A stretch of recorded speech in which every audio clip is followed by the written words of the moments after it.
జీవితంలో ఒక్కోసారి మనం కొన్ని పరిస్థితుల్లో ఇరుక్కుపోతాం. అప్పుడు అనిపిస్తూ ఉంటుంది మనం కొత్తగా ఏదైనా చేద్దాము అని.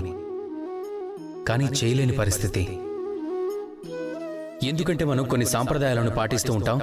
ఆ సాంప్రదాయాల్ని అతిక్రమించడానికి అంగీకరించలేము. మనసులో పుట్టే ప్రశ్న ఒక్కటే, నలుగురు ఏమనుకుంటారో ఏమోనని, అపార్థం చేసుకుంటారేమోనని. ఇప్పుడు చెప్పండి నాకు, ఎవరి నలుగురు? మీరు జన్మించినప్పుడు ఈ నలుగురు ఎక్కడున్నారు? మీరు ఏదైనా కఠిన సమస్యల్లో చిక్కుకున్నప్పుడు ఈ నలుగురు ఏమైపోయారు? వాళ్ళేమైనా చేశారా, లేక మీకు ఎదురైన సమస్యల్ని మీరే పరిష్కరించుకున్నారా? ఆ నలుగురు గురించి ఆలోచించడం మానేస్తే మీరు మీ జీవితాన్ని అనుభవించగలరు. మీరు జీవితంలో చేయగల మంచిని 10 మందికి పంచడం ఎలాగో చూడండి.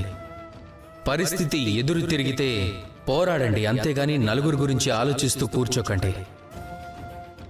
ఒక్కటే ఆలోచించండి, మీ